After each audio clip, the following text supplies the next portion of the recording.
a few of you know me, but the others, I'm Dr. Madhushani. So I'm working as a senior registrar in psychiatry currently. So yeah, so then here first comes to OSCE. Actually, it's like a viva. So first you have to understand what it is like. I think you have gone for like done OSCEs in other subspecialties, like other specialties like surgery, medicine, probably. So the setup is almost similar. So then here in ERPM, I think only one psychiatry station. So first I have to tell you, like, you might ignore, like, it's only one, no? So there are another, I think, 18, altogether 18, two stations, so altogether 20. But out 17 would be from other specialties. So only one psychiatry. But the thing is, it could be your changing point, no? So if you couldn't score much marks like for the others, but if you do well in your psychiatry station, it might change the results. So then don't, first of all, I wanted to tell you, like, don't ignore this station. So this might be the most important station for you at some point. Okay. So then better to prepare for that because it's not that difficult also because we can predict what they will ask usually. Like there are no much areas to ask, no. So in OSCEs, okay.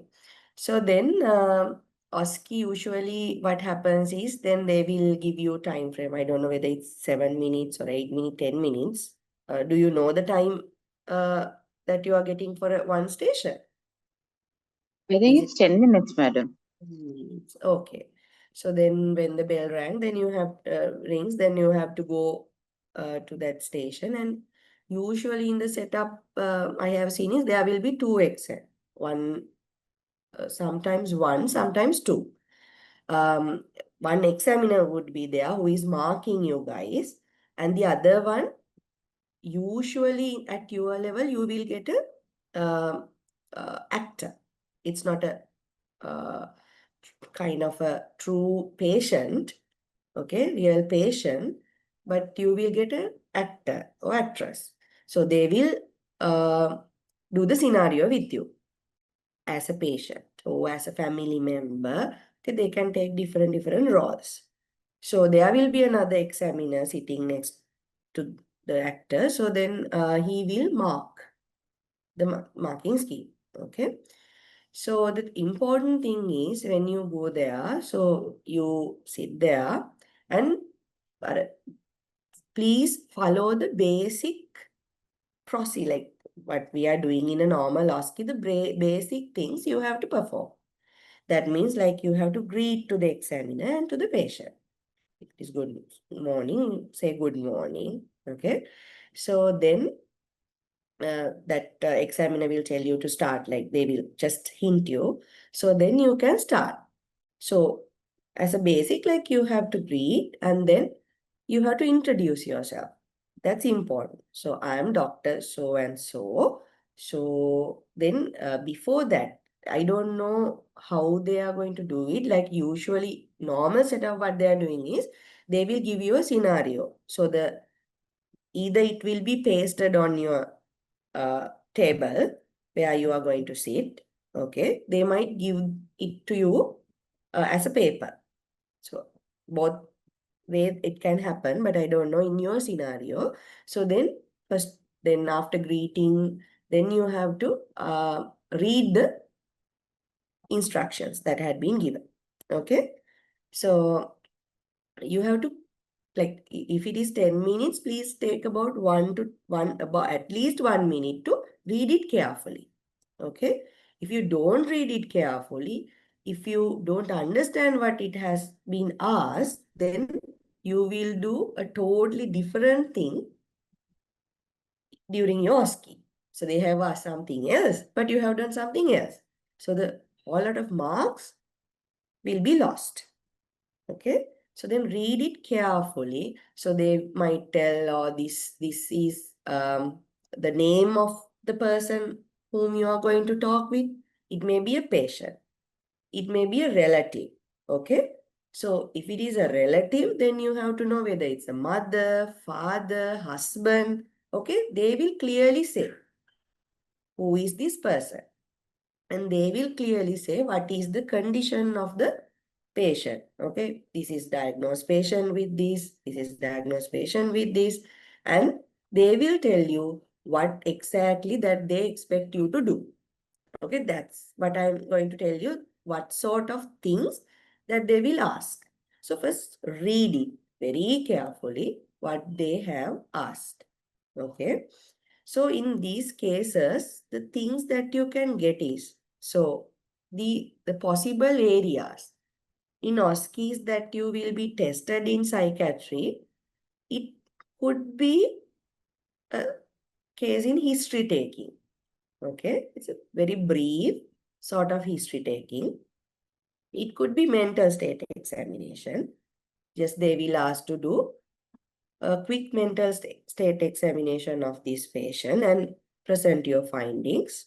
Okay, so it would be information giving station. Okay, I will come to that what sort of things that they can ask. Or it could be breaking bad news station. Okay. Or it could, that can be asked in other specialties as well. Then the risk assessment. Okay. Those are the very famous areas that they can ask from you guys. So then after reading the scenario, then you have to understand what sort of thing that they have asked would belong to one of these categories. Then start doing the task that you have given. Okay. So for today, um, uh, I will start from something simple like, okay, when it comes to information giving session, okay, I will do history taking and MSc, it will take time. Like you have to like, I think be familiar with it. It's new to you because you have not done it for a couple of time, like maybe years.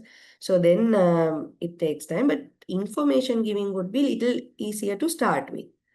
So these areas, the famous areas that they are asking in an information giving station in psychiatry includes, they might ask from you about give information to this patient or the relative regarding clozapine treatment. Okay, that's one of the famous, because you know, who are in my classes also know, we discuss about clozapine. It's a special drug which has a lot of side effects and need monitoring. Okay, so then you can be asked about this, and also about lithium, which is a mood stabilizer. So it also needs monitoring and it has a lot of side effects. Okay, so it's special drug. So they might ask about, give information regarding lithium to these patients, family or the patient. And methylphenidate. You have heard, no, it's a stimulant drug given for ADHD, very famous medication. So that also can be asked. It's a common station that students are getting. And they can ask about ECT, electroconvulsive therapy, so which needs a special preparation. It also has side effects, okay, specific indications. So you might ask to give some information regarding ECT. As well as they can ask about other general kind of very common conditions like bipolar disorder. This patient has been diagnosed with bipolar affective disorder. So, educate the mother of this patient regarding bipolar affective disorder and about schizophrenia and the dementia, especially because it needs special attention and care. So, they might ask you to. This had been asked in OSCE Eastern University. Like I was participating as an actor. So then it's a common thing. So then autism, they can ask to give information regarding autism to a diagnosed patient's mother or the father. So these are the things that I came across, like when I was thinking what are the things that they have been asking in the recent past, and what are the possible areas that they can ask. If you have any other ideas, you can ask me so we can discuss. Okay. So for today, we will discuss fewer among these. We will discuss few. We will be having another few sessions now. So then we can touch the other areas. So other areas would be, I will just tell you, history taking an MSc and risk assessment. Okay. Okay. So we'll start from information giving. So now, you have given a scenario that there's a patient who has been diagnosed with treatment-resistant schizophrenia. Suppose he is about 30 years of age. Treatment-resistant schizophrenia. We have tried 2 antipsychotics, but with adequate duration, adequate dose, but failed. Now still having symptoms of schizophrenia, then we are planning to start him on clozapine. Okay. Now, the patient is quite ill. So patient's mother or the father is there. So now you are given a task to educate this father about clozapine. Okay. So just tell me, like, how you are going to start the conversation. Just points. Tell me points, then we'll build on these points. I think, madam, we can start with speaking about what this drug does and how it will help and what kind of changes you will see. And Mm-hmm. then afterwards, maybe like listing out the positives and then moving on to like listing out what you should watch for and how often you should do the Mm, FBCs and all of that. mm, mm. Good. Yeah, that's what you have to tell. But okay. So when you are starting, first I told you to greet, because every aspect that you touch will carry marks. Okay. I have seen this because we also have done OSCEs in our MDs also. So they have a structure. So for each and every aspect, they have allocated marks. Okay. How you greet, how you introduce. Okay. So then empathy, how you show empathy for the patient. Okay. So then about the knowledge, about the medication, of your knowledge, each aspect, indication, contraindication, side effects, those things, and the monitoring. So then how you wrap up the thing. So each and every component will carry few like several marks. So then you greet the person, and it's it's good that everybody come and then just start to talk like clozapine is this antipsychotic like that. No, so that's how it goes when you're anxious. Like you start to tell what you have memorized. Okay, so be little different. So ask his name if they have not given the name there.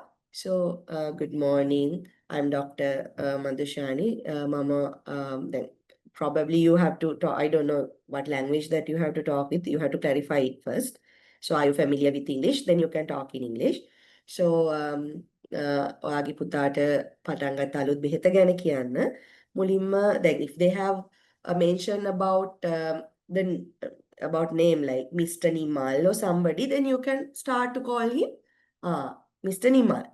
Okay. So if you don't know the name, they have not given a name, you can just ask, may I know your name, please? So then it will be easy and it is very professional to talk, build your conversation. Okay. Everybody doesn't do that. So then you will be special. That they will know, this person knows how to handle the case. Okay. So just ask the name. And then just ask roughly, like, because I wanted to clarify what is your education, what is your occupation, and the rough idea about his educational status. Okay, because in this sort of thing, you have to tailor made to their educational level. Okay, he might be a medical doctor. We don't know. So he knows about clozapine. He knows about this medication to some extent. And then you don't have to go and explain all the things very simply. Ne? So he might be a teacher, somebody who can understand better. Somebody might be a farmer with sometimes educated up to grade 5 and all. We don't know. So then you have to be more simpler. When simply you have to explain, no? So it depends. So be different from other people and ask, okay, may I know your occupation? May I know how extent that you have been educated? Kind of just because I'm asking from everybody to clarify, I'm asking. Okay. So then just have an idea. So then start. So Mr. Nima, so I came to explain about a new drug that we are going to start. Then ask, do you know about your child's condition? Roughly get an idea whether he knows that he is having a mental illness. Okay. So then just ask, we have tried several medications, but they fail. But there's another medication that we can try called clozapine. Okay. So it's a known medication which has been shown which has been effective for this sort of illness. So then you start. So uh, don't go and bombard with lot of it's antipsychotic, then they will not like depend on his status, no, like how his background. So then tell, so this medication is really good, especially in a person as your son, because he has still having these symptoms ongoing. Okay, very difficult to control, and highlight like he's having these negative symptoms more and his functional impairment is more. So in that case also this medication works better. Okay, so tell positive things that why you are going to start this medication. Okay, so and tell like we while he's in hospital we are going to start because it needs close monitoring. Okay, so we will start very slow. Okay, then we will gradually increase the dose. Initially, because it has several side effects, we have to monitor. Pre-monitoring has to be done, including full blood count, fasting blood sugar, lipid profile, ECG, 2D echo, and blood pressure pulse rate monitoring. So we will be doing these things while he is at hospital. We will arrange that. Okay. So then after starting medication also, we will continue to monitor his vital parameters. So we will make sure that he is safe with this medication. Okay. So reassure him. So then tell him, because this is not a short, this medication is not for a short term, he has to take it long term, then this needs regular monitoring. Especially, you can tell like it needs monitoring of this full blood count, initially 1 week's time, weekly for about 18 months, then up to 1 year, from 18 months to up to 1 year, 2 weekly, thereafter 1 monthly. Okay, that thing you have to tell because they will check whether you know this information. Okay, so that will carry a mark. Okay, so then uh, again this lipid profile usually in months time, like 6 monthly or 1 year lipid profile, fasting blood sugar, that also has to be monitored, which will be we will be arranging when he comes to the clinic. Don't worry. So then the other thing then you have to tell as of the like it's as common as to the other medication, this medication also has several side effects. Okay. අනිත් බෙහෙත් වගේ means Sinhala what we tell is අනිත් බෙහෙත් වගේම මේ බෙහෙතේ තතුරු ආබාධ තියෙනවා. Okay. So then you can tell. So the common side effects would be sedation. Okay. So drooling of saliva, which will be there initially, but with time it will settle. Okay. So sometimes postural hypotension. Okay. So then what are the other things? Some sort of postural hypotension, some tachycardia. Okay. So very common things now. So then it has several serious side effects which are very uncommon, like counts can be reduced, agranulocytosis, they will not know it. So counts can be reduced drastically. So they can have some effect on heart, myocarditis, and constipation is common, no? It's a common side effect. Very rarely they can block their intestines, very rarely. So, and they can have seizures, okay, especially if they are prone to have seizures. So those are very rare. Don't worry, we will be monitoring your son. So, and uh, we will treat if there are side effects. We will quickly treat and resolve the problem. So if these things are there, please let us know when you come for the follow-up visits. Okay? So just always reassure the person. There's a help for each. So then we have talked about side effects, monitoring part. Okay? So then uh, tell about compliance. So you have to give the medication every day as we have prescribed. If you miss the dose 2 days consecutively, then we have to start from the beginning again. Okay. So that's why you have to ensure the compliance is good. If they miss 48 hours, then we have to start from the beginning. That's what guidelines recommend. So then don't miss the doses. Okay. So you have to check whether son is taking, because most of them doesn't have insight now. So your son doesn't believe that he's having a psychiatric illness at the moment. So you have to monitor whether he's taking. So make sure that he takes it. Okay, that's really important. So then we have given most of the information. 10 minutes now gone, I think. It will go, it will fly. So then to wrap up, then wait and ask, have you understood? Are there any questions that you want to ask from me to clarify?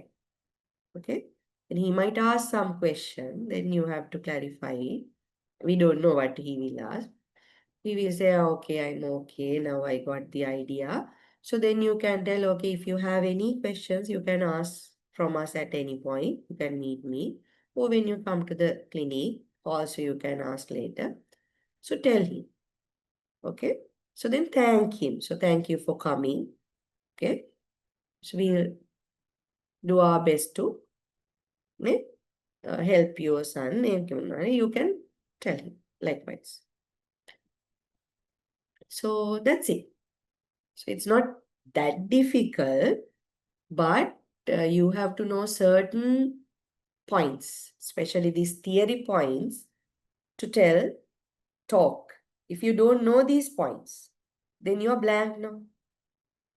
So those are the important points that you have to know each, and like they expect that everybody knows it, every doctor, because you might get, if you're working at OPD, everywhere, then you might get patients on clozapine, no? So you can get. So then they expect that you know this stuff. Otherwise you don't know. In the drug list, when they come with constipation to the OPD, the drug list, there's clozapine. But you have not thought about clozapine. Okay, you give some lactulose and send them off. Okay, so then it might be detrimental to the patient. He will go and develop paralytic ileus and die if you have not thought about it. So that's why it's important. So that's why they are asking. Okay, so be familiar with these things. It's not that difficult. Okay, first, how you approach to the situation. It's common for all OSCEs now. So then how you build a good rapport with that patient, and how you show empathy, and how you carry out your conversation, and how you end it. It's like a nice flow. Okay, psychiatry, like what they usually see is than the other things, like your empathy. Okay, how you empathize this situation, how you divulge your things with lot of empathy. So that carries a lot of marks. Okay. So if you don't show empathy and you just like a girava wage, parrot wage, you tell your stuff, okay, then you will lose marks. Because psychiatrists are trained for that empathy thing, no? So then they get it. When you are a empathetic doctor or not, they can just catch it. Okay. So that's about clozapine. Okay. So any questions from clozapine? So they might ask sometimes, like, I don't know, at your level they will ask or not. If Dr. Clozapine is also failed, are there any options? We are telling this is now the have failed. Now we are starting this medication. So you can tell there are options we can consider. So, but we will try this medication. So because it's easy to take, easy means it's oral medication. So you can take it, but otherwise there are other medication which we can combine also. There's option for ECT also. And it's a fourth line in schizophrenia. No? So then you can tell, don't go over detail. They will not ask in detail, but suppose if they ask something, there are options. This is not the end. Are you clear with clozapine? Okay. So know the points. So then we'll move on to lithium. That's also a very famous question that they are asking. Famous station. Okay, lithium. Lithium, the same thing. The starting, everything would be same. So you have got we'll make a scenario. So now 25-year-old lady, a diagnosed patient with bipolar affective disorder. Okay. So had been on antipsychotic to control the mania, but now you are starting for a maintenance medication, like she has to be on mood stabilizer because past history of depression had been also there. So then thought of starting lithium. So now the patient is there. Now she is better. Okay, mania settled. Now you are going to educate the patient regarding lithium. So what are the points that you have to include in this scenario? So what sort of medication, the common things common, okay? You have to ask the educational level, the first name, education level, okay? The clarify how you have to tailor-made this information, okay? To what level? So then Ma'am, start. the toxicity levels we have to check Yeah, like first every week. start. Yeah, what sort of a medication is lithium? So it's a salt, no salt-based medication, what we call this. Okay.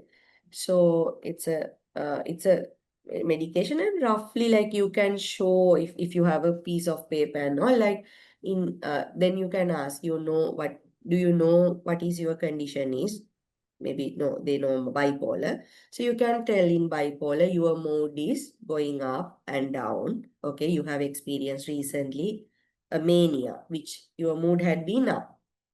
So then now you are under control, but to stabilize your mood at a level, so we have to give another medication which will help in that purpose. Lithium is one of those. We have several options, but in your case, lithium would be a better choice. So then you can tell it's a pill. Okay, you have to take usually eat at night. Okay, now we are giving it at night, single dose. Okay, so then uh, before starting lithium, we will check.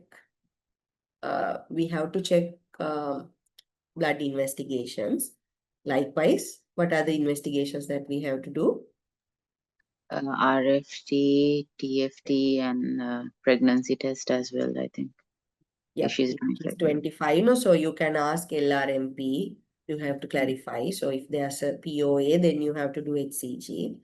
So then you can tell, we will just monitor your full blood count before starting lithium, full blood count, especially renal function test, serum electrolytes, and thyroid function tests. Okay. we will do these investigations and then we will start lithium on you if these investigations are normal, and then we will check lithium after giving 1 week. So we are going to check your lithium level after how many hours of the last dose? 12 hours. 12 hours from the last dose. So we will check your lithium level. We expect that in your case, because now it's maintenance dose, no? At least 0.4 to 0.6. We expect that sort of a level in maintenance. But you need higher in treatment one. But in this case, we will expect at least it would be around 0.6. Okay, 0.4, 0.6. So then, if it is not up to the level, we can increase the lithium dose and check lithium level again in 1 week's time after adjusting. Okay, so we will make sure that happens. You can tell, reassure. So then tell, so with that, we will continue lithium and we will monitor these renal functions, thyroid functions in intervals time. Like you don't have to do it very frequently. Okay, 6 months, at least 6 monthly, we will check thyroid function annually would be enough. Okay, so we will arrange that. So then you have to tell about side effects of lithium. What are the common side effects that then you can tell you will encounter, like as it's as other medications, these also have very common side effects. So that would be, what are the common side effects? Fine tremor. Yes, fine tremor, very mild. Yeah. I think polyuria, polydipsia, polyphagia. Yeah, they can have, yeah, polyuria, polydipsia. Hypothyroidism, nausea, vomiting, those things. High, Hypothyroidism? yeah, it's not that common, okay?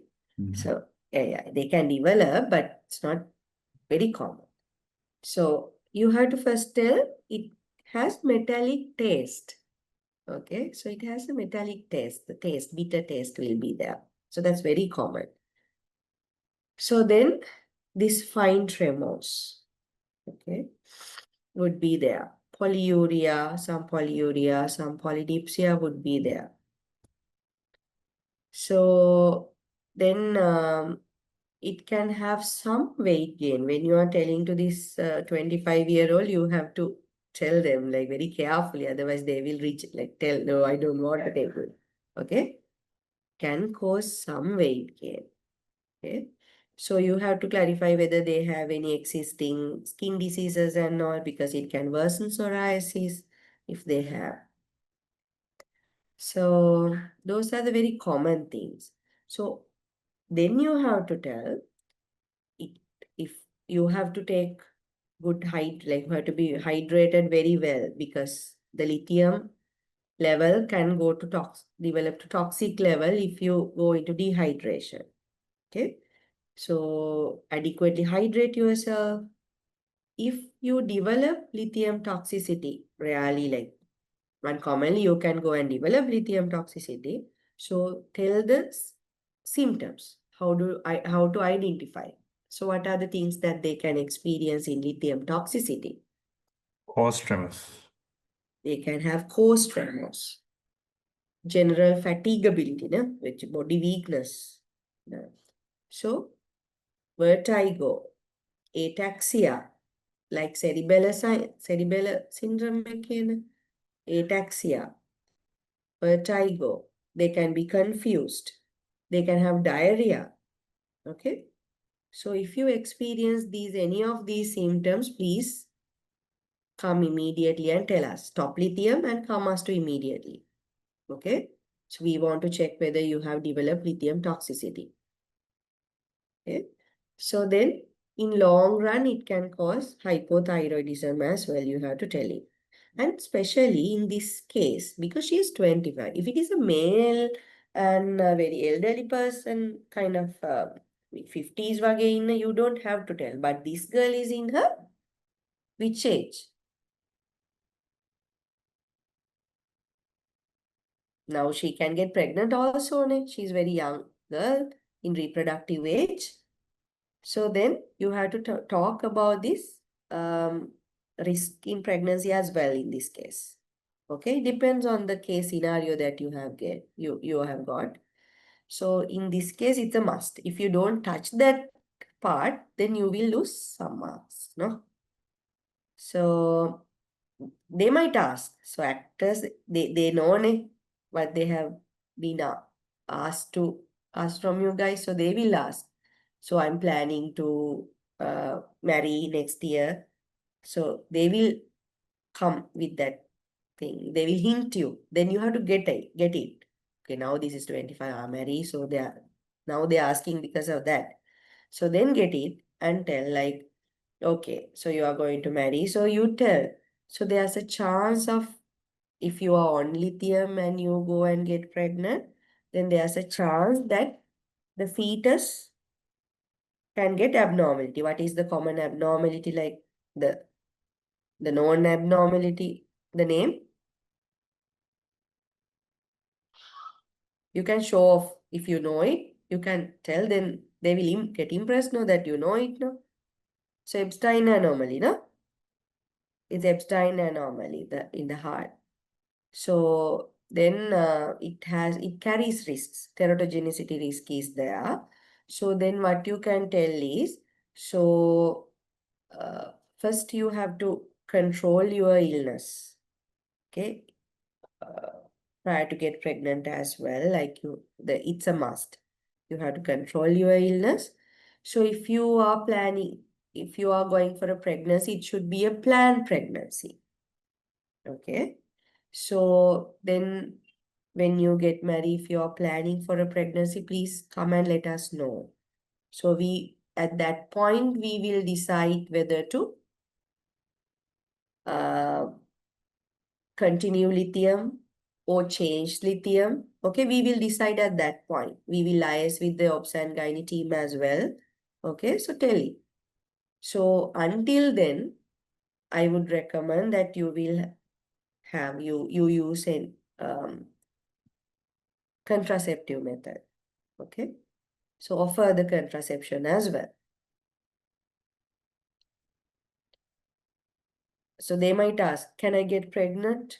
So I'm on lithium. Okay, can I get pregnant? You can tell, yeah, you can get pregnant, but these are the risks. So better to avoid pregnancy while you are on lithium.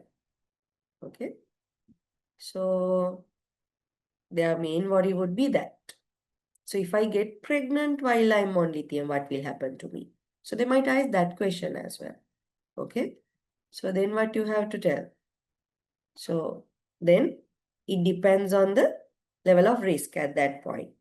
So if we think that if your illness will worse if we stop lithium, so at that point, we will decide to continue on lithium while monitoring the fetus, lysing with gyne team. Okay.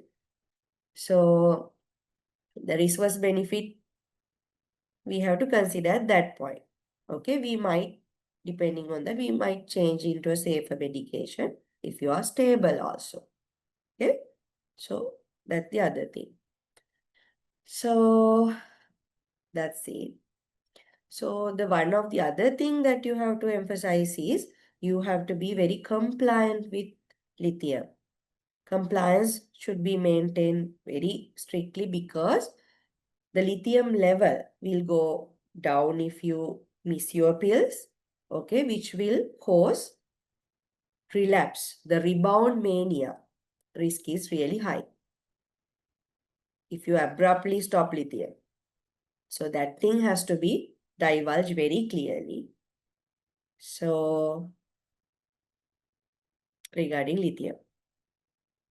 Okay. The other thing, so when you go to meet another doctor, clozapine also the same case. When you go and meet another doctor, then please tell that you are taking this medication.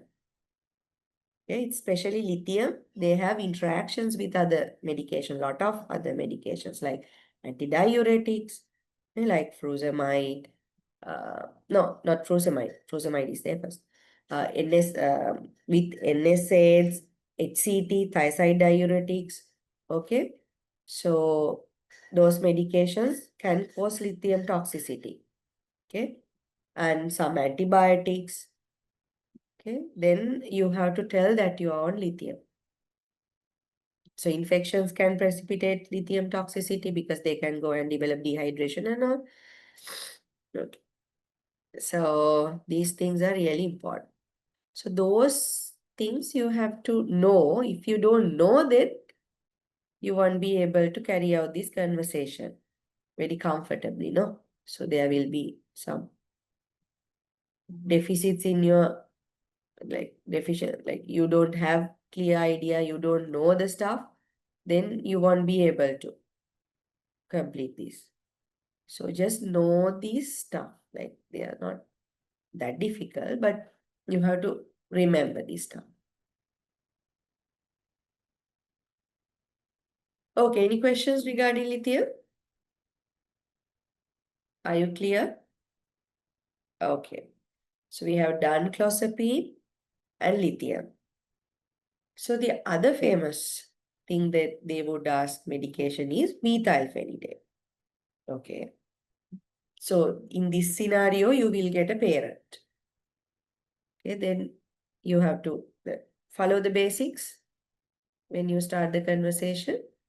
So then always get to know what they know about the condition, because these, especially in these parents, they don't want to label their children as children with a psychiatric disorder now. So they might be in denial, they might don't know about the condition. So without knowing the condition, they will not agree to start a medication. The importance, they have to understand why it is important starting medication in this child. And they will think, why this doctor is starting this bloody medication on my child? No? Which has a lot of side effects. Yeah, so that's their concern. So most of them are very resistant for medication. Doctor, without giving medication, don't you have any other option? So that's what they ask. We also think twice when we start a medication on our kid also. Ne? So that's normal thing. So suppose the other layperson, okay, they are scared whether it cause renal damage, okay, in long run. So they have a lot of questions. So first, just briefly assess their knowledge about the condition the child is having. The child's condition is ADHD, obviously. So then ask, do you know what is your child is having? So they might know ADHD, they might not know. Then you tell, depending on their answer, so your child is having this attention deficit hyperactivity disorder. Okay. So in roughly explain, like in attention deficit hyperactivity disorder, they are hyperactive. They have this inattention and impulsivity. Okay. So they are like the main thing that we are focusing with this medication is the inattention component, no? So because in this your child, he is in his age of he's in school, he's getting his education. So inattention is one of the main factor that which will hinder your child's progress in education, because each and everything that your child does needs attention, not only scholastics. Everything he does needs attention to process it into his long-term memory and establish it. So in your child, the deficit is there. So there's a medication called methylphenidate, okay? So which will help your child to sustain attention. Okay. So that medication will not improve your child IQ level, okay, intelligence. They will ask, oh, my child's intelligence, is it going to increase? Then you have to clearly say, no, it will improve the attention. So then whatever the task that he is doing during that period, he can remember better and do better. Okay. So then you have to tell that's what the medication does. Okay. So in this medication, as other medication, it is also having side effects. So first we will monitor your child's weight. Okay. In first visit when we start. So because one of the commonest side effects of this medication is loss of appetite and weight reduction. So because when you are giving information, one thing you can list out the side effects and then tell about the monitoring and all, or you can combine and tell it all together. So when you combine and tell it all together, it is more clear. So rather than like telling side effects list again, monitoring list again. So then when you combine, it has a nice flow. So because it causes loss of appetite and weight loss, we will monitor your child's weight. Okay. So you have to give the medication before meals. Sorry, I was wrong. Always after meals. Okay. Always after meals, because otherwise if you give before meals, he will feel like his abdomen is full and appetite is less. Okay. So then always give after meals. Okay. And the other thing is this medication has very short half-life, like kind of a short half-life, 3 to 4 hours. So then after meals, you give about 30 minutes before starting the school, around 7 a.m., the morning dose. And if your child is having school up to 1:30, because it's about 3 to 4 hours action time, you might need to give another dose at around 10:30, like after interval also, after his lunch break. So if the child engages with education or any other activity in the evening also, you have to give another dose around 2 to 3 p.m. But don't give at late in the evening or at night. It will cause insomnia. That's easy, no? So when you go with a nice flow with side effects and how you have to handle, take precautions, so then it has a nice flow. Okay? Clear? So after meals always, why? So why we have to give about 3 times per day? Okay? Short half-life. So why don't you give it late evening and night? Insomnia. That's easy, no? Clear. So then you tell like we have to monitor when you come for the clinic every month. We will monitor your child's weight and we have to monitor pulse rate, blood pressure, because some children very rarely it can cause blood pressure and pulse rate like tachycardia and hypertension. So you have to ask like some children rarely they can cause tics, worsening of tics. Okay. You make sure your child doesn't have tics, so don't worry. So that's how you show this reassurance. Ma'am, is For it the mother. contraindicated if the patient has tics? No, for tics it's not contraindicated, but Tourette syndrome it's contraindicated. You know Tourette syndrome, where combination of motor and vocal tics. Okay, it's a syndrome where they will have this both motor and vocal tics.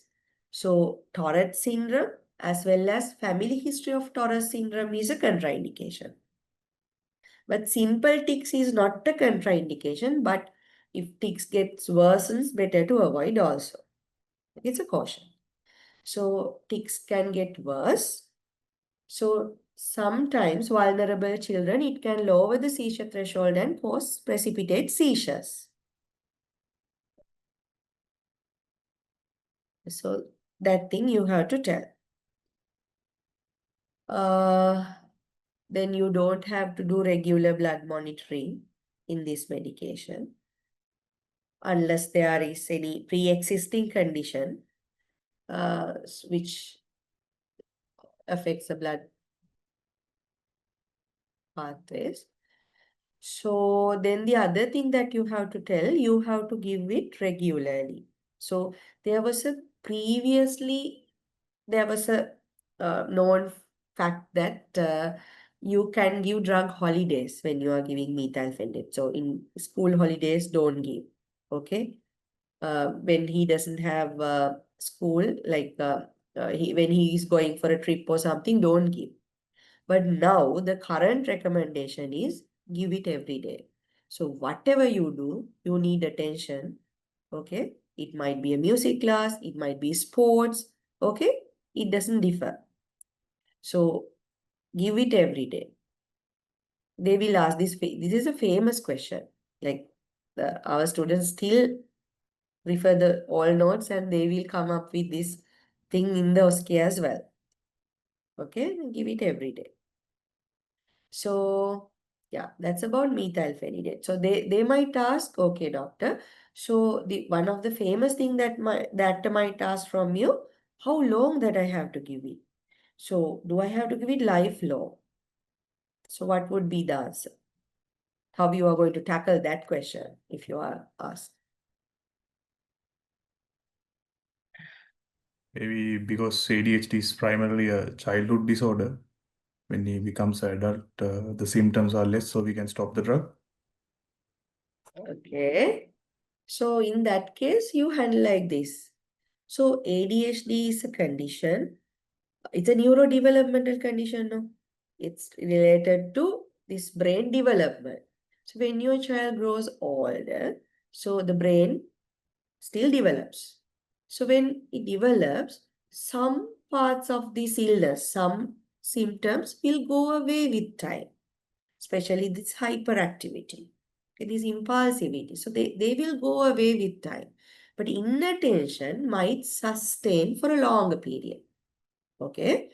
That's why, especially when they are going to school, when they do their education, that period, they may need this medication. So at least they finishes their education. Okay. I would recommend to continue the medication. Okay. But it's an individualized thing. Like in each child will behave differently. So your child might need it for a longer period. May we can give a trial of off medication and see whether he can do better without medication also. It depends. But sometimes in some children, when they become old also, like um, when they grow up also, when they go to university, when they do a job, so they might need help with the medication as well. So in that case, we can review and decide whether to continue the medication or not. Okay. So especially the people who needs more focus and attention, like IT specialist and all, they have to be very focused now when they are making softwares and those things. So then they might need, but some sort of a fashion designer or like one who is like running around and doing things. Okay. So they don't need that sort of focused attention for a long period. No. So they might not need that, though they have this part, inattention part to some extent. So it depends. So yeah.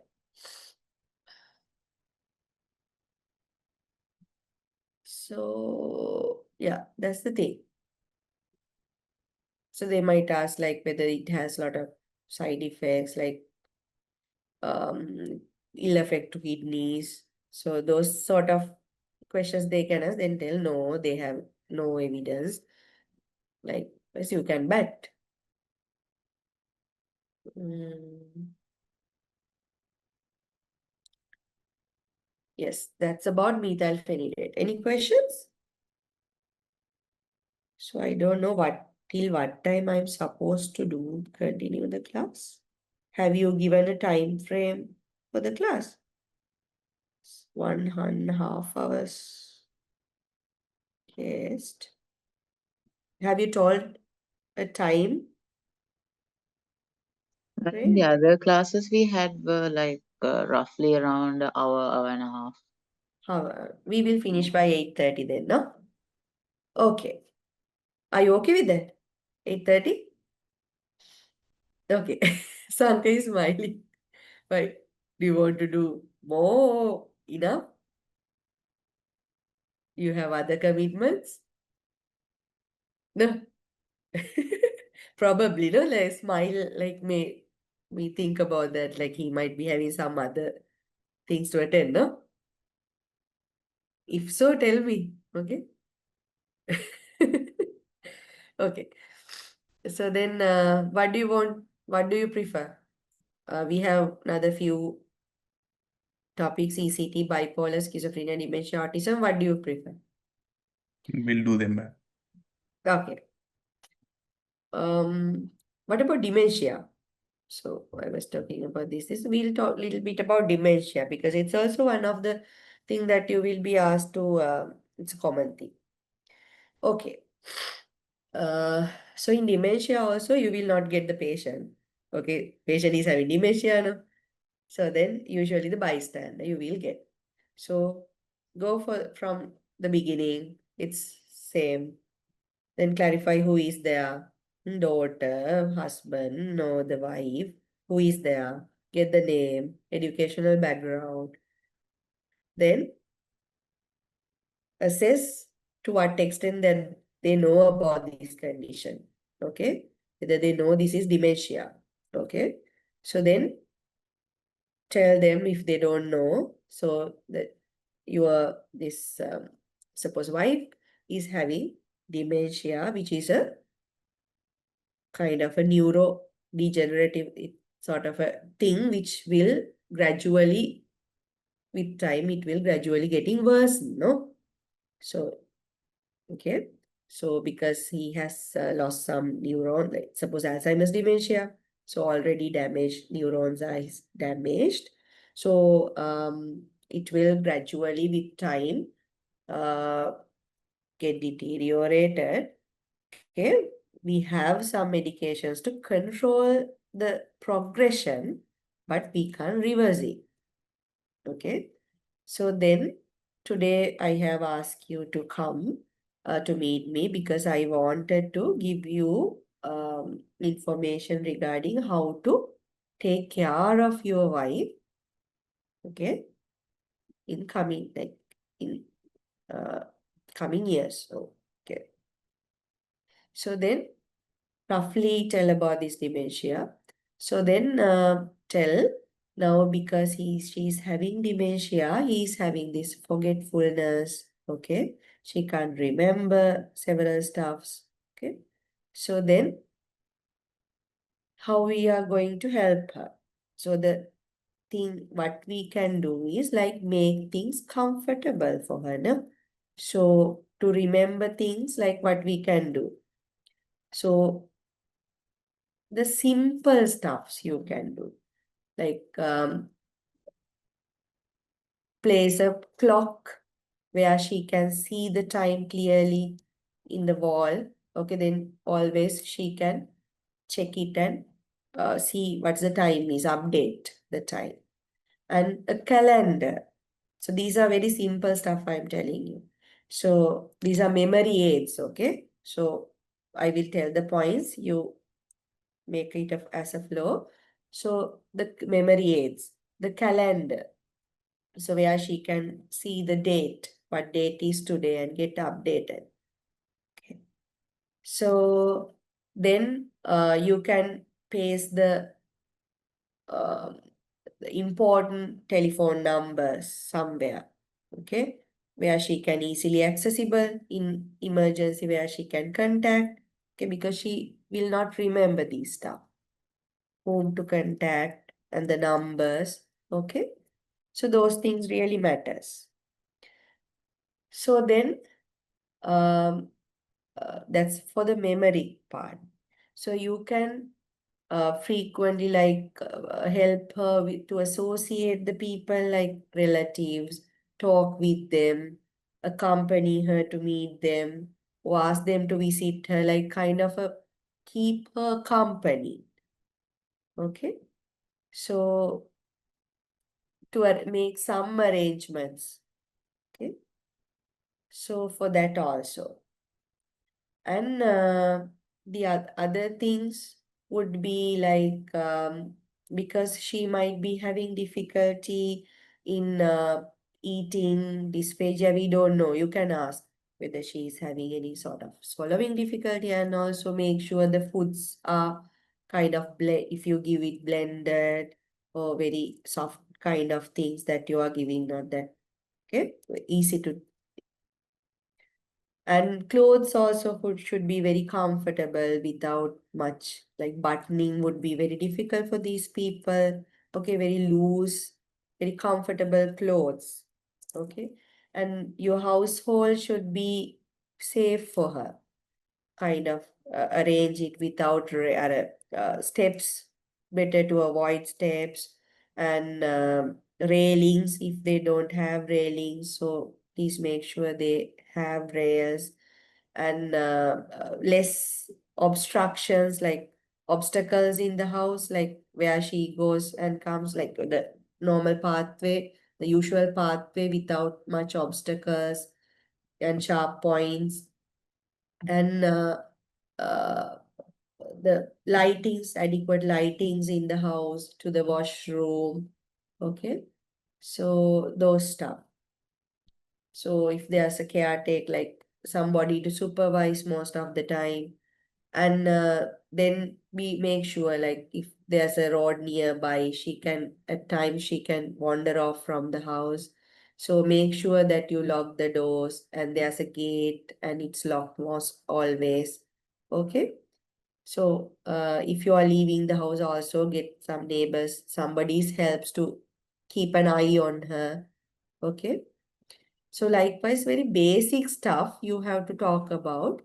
Um, the safety of the patient, the normal other needs and memory aids, and tell about this medication also. If you have started like donepezil, maybe on donepezil, maybe on memantine. So we have started her medication to reduce the progression of the illness. So she has to take this medication regularly, but she will not remember to take the medication because of her memory deficit. So please use a pill box. Okay, she might accidentally get overdose with the medication. Make sure that she is not having access to this medication freely. Okay, control, keep it locked. Okay, so remind her to take the medication whenever she develops, because they are very liable to get other infections as well if they develop sought medical help. If you go to a medical doctor, tell that she is taking medication for her this dementia. Okay, show the medication list to them as well. Okay, those stuff you have to talk about.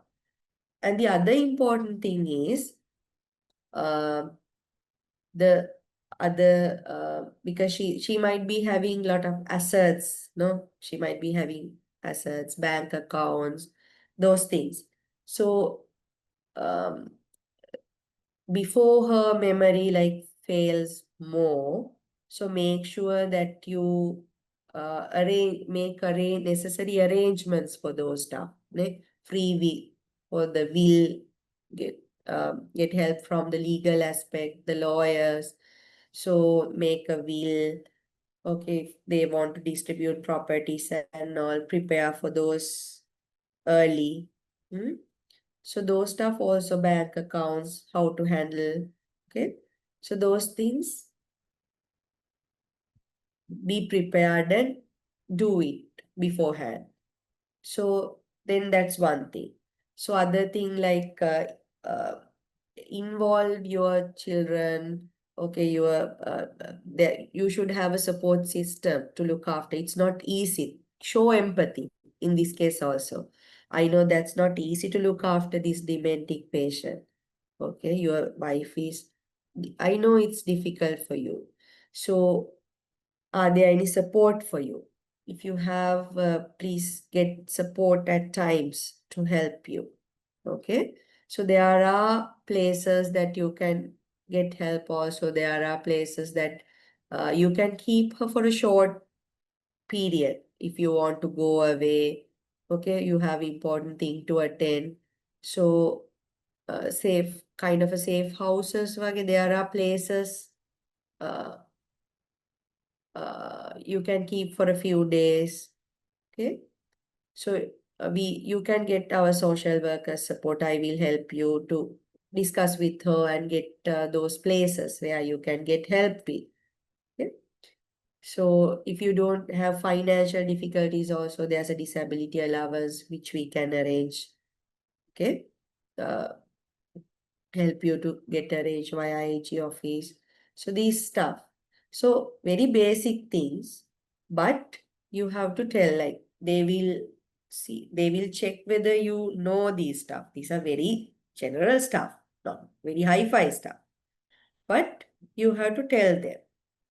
Okay, just first start roughly, like very briefly, what is dementia? Okay, don't go and tell big things, but roughly, this is kind of a thing. Gradually, it will get worsening, no?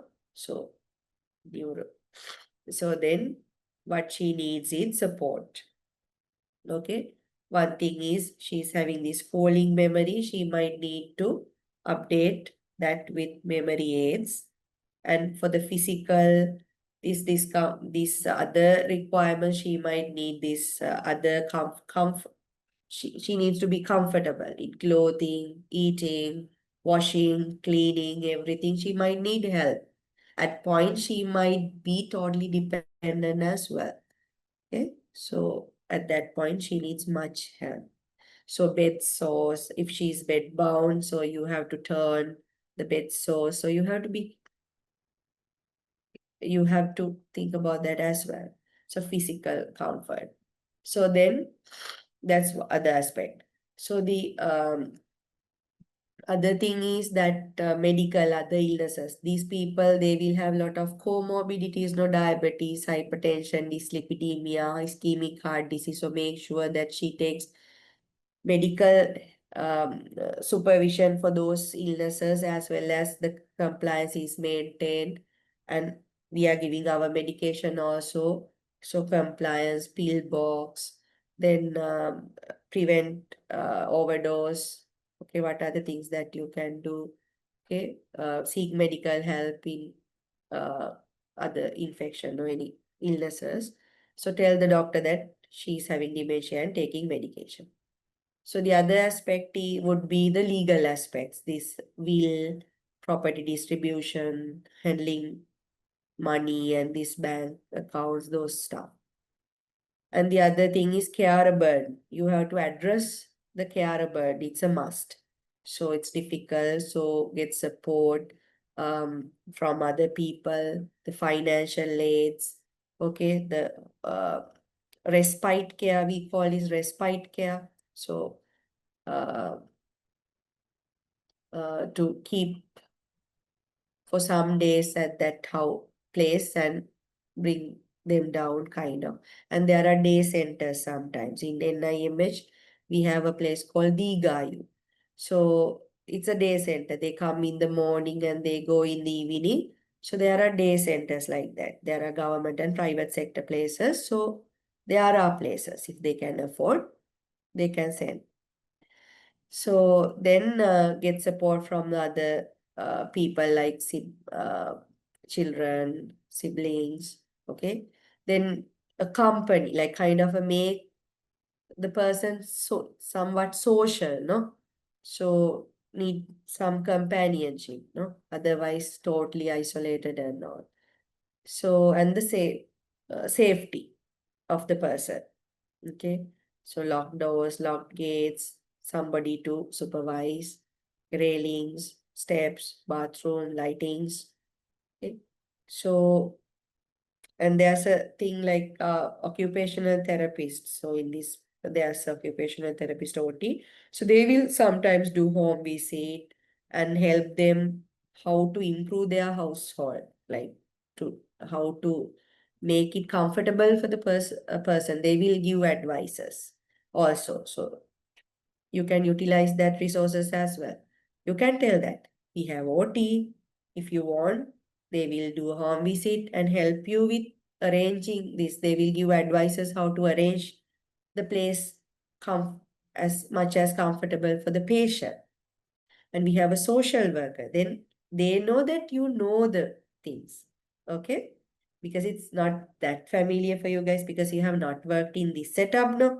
So but they will really impressed if you know this stuff, no? So we have a social worker who will help you with the if you want legal advice, she will help you to find out what are the resources that you can rely on.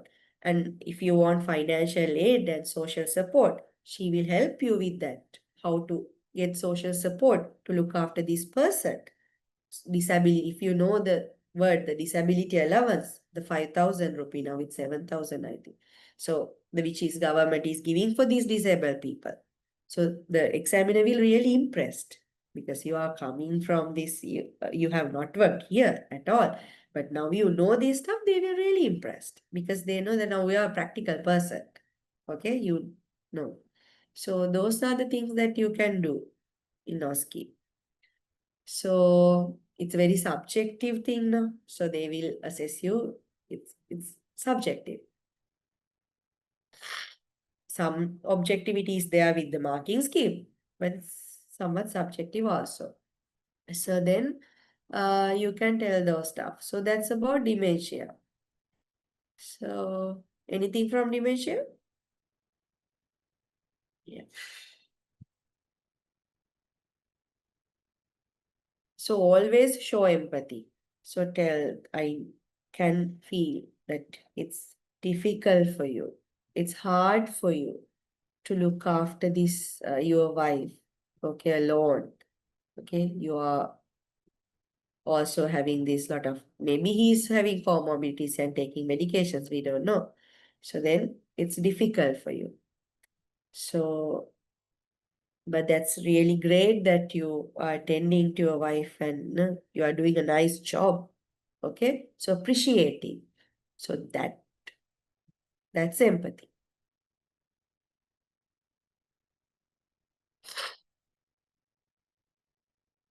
Okay, that's about dementia. So we can discuss one more. What do you want to discuss? You can choose ECT, bipolar, schizophrenia, autism. Can we do ECT, madam? Okay, we'll do ECT then. Okay, so we'll make a scenario again.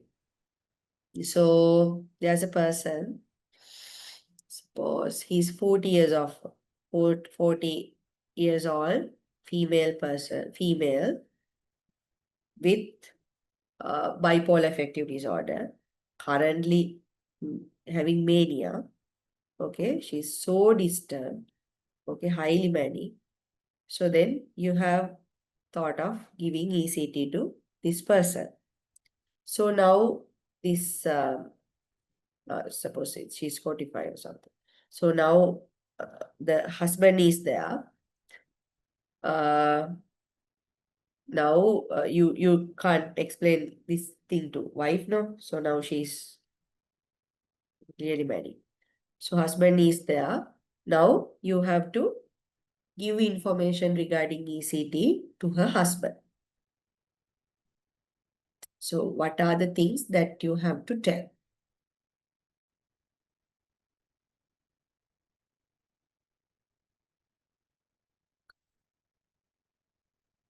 We'll go to the points. Now you know the general things, how to start and everything. So the first, he doesn't know anything about ECT, okay? So think that he doesn't know anything. You can ask, do you know what it is? Have you heard about ECT? electroconvulsive therapy? He says no. Now then you have to start from the beginning.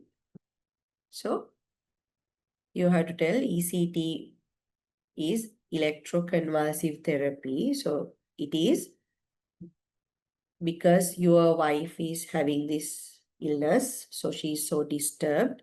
So it is one of the quick, like very rapid acting method that we have to help your wife at this moment. Okay.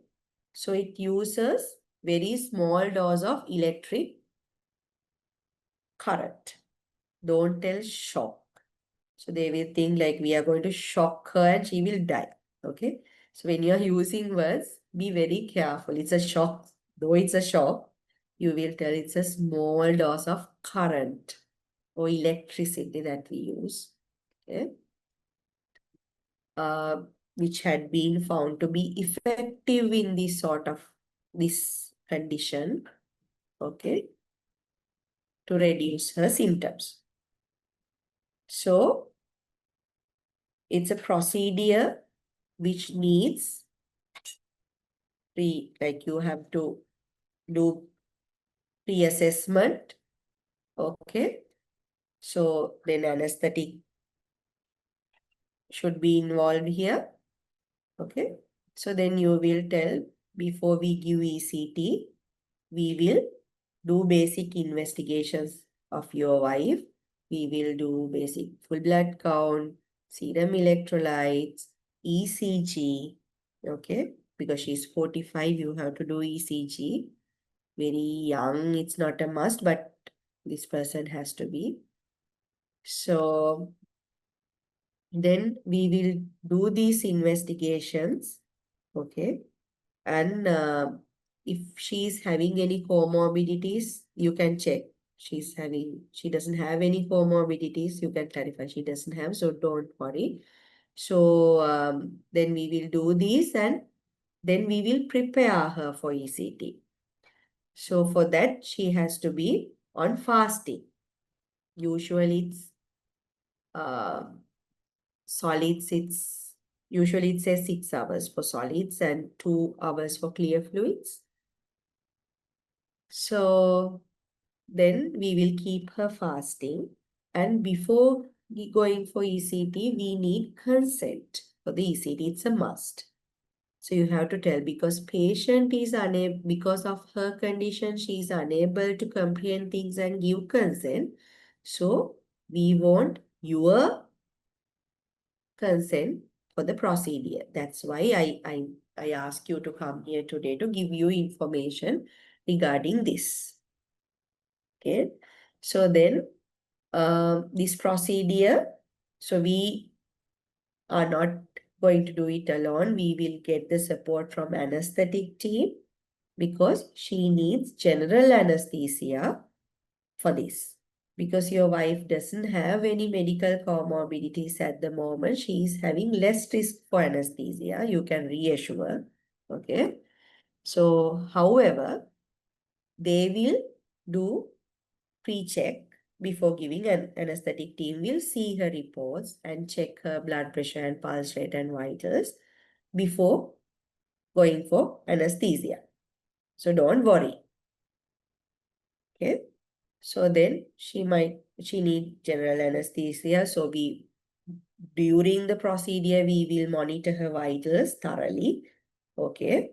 So she will not get any pain. You have to tell that because they will think, oh, is it very painful? Okay. So she's giving general anesthesia, so she will not feel pain. Okay. So it's a very short duration procedure. In few minutes, it will be over. So then she will be again checked by them whether she is all right after the ECT, and then she will get recovered. So then tell like what we do is we give like this is electric current which will induce a small seizure. Okay. So which in turn have found that it will reduce these symptoms. Okay, so the seizure will not last long. It will be a very brief attack, very few like seconds. Okay. Okay. So then you have to tell, because this is kind of an invasive procedure. Okay. So not invasive means like it's a physical procedure, no. So then it will carry some side effects. One thing is because she has to undergo anesthesia. So anesthesia per se has its side effects. It might cause some, because of the medication, nausea, okay, very rare allergic reactions, allergic reaction, okay, nausea, vomiting, allergic reaction, those stuff. But don't worry, the anesthetic team will make sure that she will not disturb by this. They will attend to that. So the other thing is, it's quite common, they can develop post-ECT confusion. Okay, it's very common, very transient thing. Okay, it within few minutes to within hours, it will go away. So after the procedure, she might be little confused. She might have some memory deficit. Okay, some loss in memory, but most of the time it will resolve completely. Okay. So then once she is recovered, she can eat normal. Okay, our nursing team will attend to that. So then the other thing is, she might need not one ECT, she might need several ECTs, at least 3 to 5 ECTs for this time. Okay. So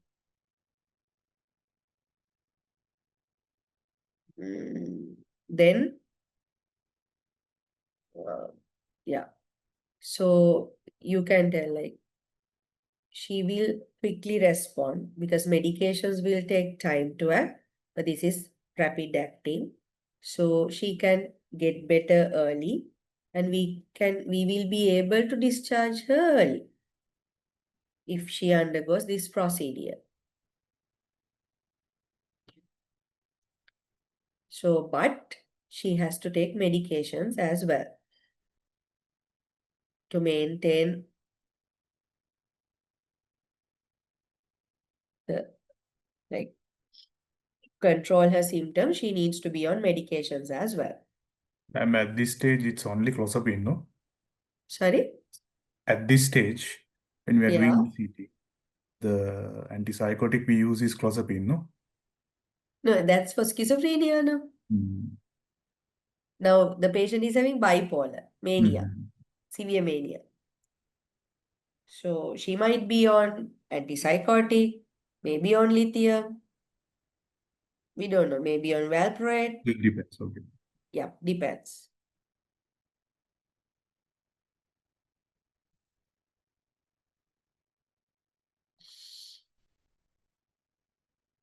So, you can tell like the success rates are more. We are giving the most, our ward, like there are several patients who are taking this ECT without any problem at the moment. Okay. So you have to make sure generally safe. Okay. Then you can ask, do you have any questions to clarify? I'm happy to clarify your questions. Okay. So then you can give him time. So that's about ECT. So any questions? So just to know, usually we use propofol in GA. You don't have to tell because in anesthetic team they will use propofol.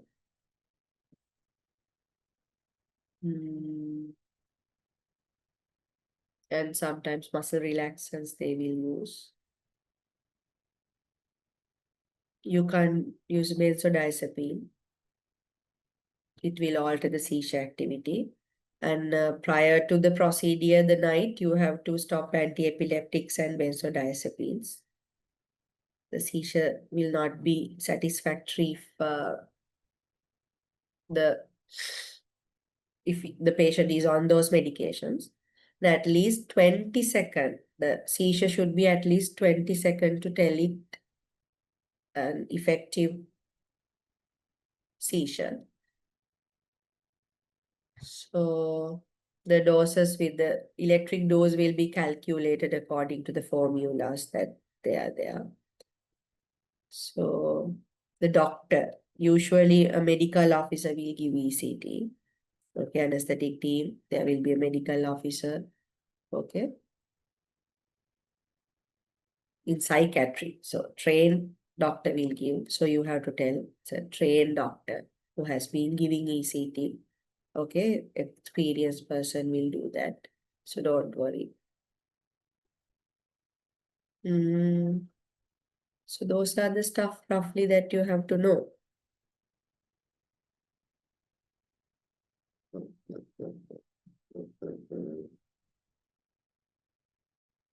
But they will ask is whether this is dangerous, life-threatening. Okay, those are the concerns they are having now. So how many do you have to give? Okay. So can we go home and come and get? Okay. So then you have to tell at the moment, now the patient is so much symptomatic, we can't discharge her at the moment. So if we think about giving maintenance ECT later, like suppose in some patients we have been placed them on maintenance ECT for a long time, run like two weekly, they can go home and come, but at this patient we can't, no? So she has to be involved at the moment. So those things. Yeah, that's about ECT. Are you clear? We discussed clozapine, we discussed lithium, methylphenidate, dementia, ECT. Hope you have got an idea. Like what I want you to get is what would be a psychiatry OSCE station is. How it is. It's totally new to you now. So you don't have any idea now. So it would be like this. It's not that difficult. So don't panic. If you panic, you won't be able to tell any of these. Okay, you will be anxious. Okay, be calm. So they will not ask very hard, very difficult things from you. Okay, so they will ask very common things from you. Okay, they just want to know whether you can handle a either psychiatric patient or a relative or some bystander of a psychiatric patient. Okay, so they will not expect from you very high-fi stuff. So the basic things, like to recap, like read, introduce yourself. Like first of all, read carefully what the task is. Most of our people, like even in our MD, they also go wrong because they don't read it properly. I also have my personally, I have also gone wrong once in my OSCE because I read it like I thought this is husband, but like I have been given to tell about um, ECT to a person, postpartum psychosis mother's father. Actually, the scenario was given. This is the father came, the person's father, but I misread it as husband. So then I started to talk to the husband. So then meanwhile, like because of his reaction only I got to know. Then I read it again. Then I got to know this is the father. Okay, so then I apologized to him and told, sorry, I got it wrong. I thought because the husband came. So sorry. Then I apologized and I started from the beginning. So that can happen. So then I didn't fail it. Okay. So then that's why because you are very anxious, you will not read it properly. First read it carefully. Okay. So then Read it carefully and then introduce yourself. Then always check their level of knowledge. Okay. So what they know already. So build on that knowledge. Okay. If they know little bit, don't go and start from zero. Okay. So then build on that knowledge and give a very clear information. Don't go and first tell about very serious side effects of the medication. Okay. If you go and tell this clozapine, it can cause intestinal obstruction, granulocytosis, then they will not allow you to give this medication. Okay. Tell simple, very common stuff first. Okay. That's also make sure that these are common for all the medication. Like side effects are common for all medication. As for the other medication, this medication also having common side effects. Okay. So normalize the thing. Okay. That's an art. Okay? Everybody can do that. So this is also having. So then, but don't worry. These have solutions, or with time they will go away. So then the need of the monitoring. So then later come to there are very rarely there are these sort of side effects, but don't worry. We will thoroughly monitor for those, and if they develop by chance, we will quickly attend. Okay, we are there to help you. Okay, but the benefit of the medication compared to risk is high in your case, in this case. So that's why we recommend to give this medication. Okay. So likewise, do this, and then at the end, always give some time them to clarify their questions. Okay. Check whether they have understood what you have told them. And always give some space to clarify their questions from you guys. Okay. So then thank them. That's the last. Thank the actor or the patient as well as thank the examiner. Once the bell hit, then you can leave. Okay. So just understand the basic flow of the thing. So it is not difficult. Okay. But how you handle, you can score. Though you don't know anything about this medication, okay? You can score some marks. Okay? Because the marking scheme is divided into these categories where you will score each marks for each and every component of your conversation.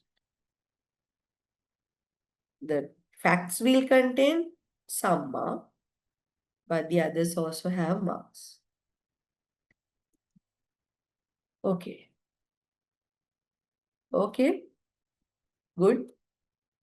So we have bipolar, schizophrenia, autism. We'll discuss next thing. And the other thing, history taking an MSc, we will do scenario wise, no? So some. So because you have to be little familiar what to ask, like in depression, schizophrenia, mania, this little, the show that you know this stuff and how to present an MSc, like the order. And risk assessment. Especially they might ask about the suicidal risk assessment and homicidal risk assessment. So you have to know about suicidal risk. You have to know about. It's a must. So okay, we'll do that in the next session. So hope you have got some idea. So I didn't want to make you like perfect on this from this session, but get a basic idea. Okay, any questions?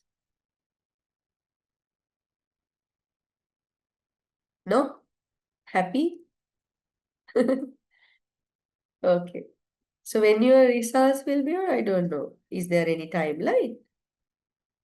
It's a MCQ paper. If they were MCQ papers, no written papers, so they can mark it by computer. So less time will be taken Yeah, for that. still in about 3 to 4 weeks, madam. Okay. How many people have sat for that They exam? have that two formats, no, madam. That old format happened Ah, right before ours, and the new format. ah, And apparently, they do like the marking online, but the data entry is done manually. So they're assuming it will be like 3 to 4 weeks. okay. So by the beginning of next month, no? So then you pass that written paper, then you can go for the OSCE. It's like that, no? Okay. We'll hope for the best, no? Okay. Okay then. Let's call it a day, no? Thank Thank you, you. madam. Good Good night. day, madam. Okay, thank you so much. Good night. Bye.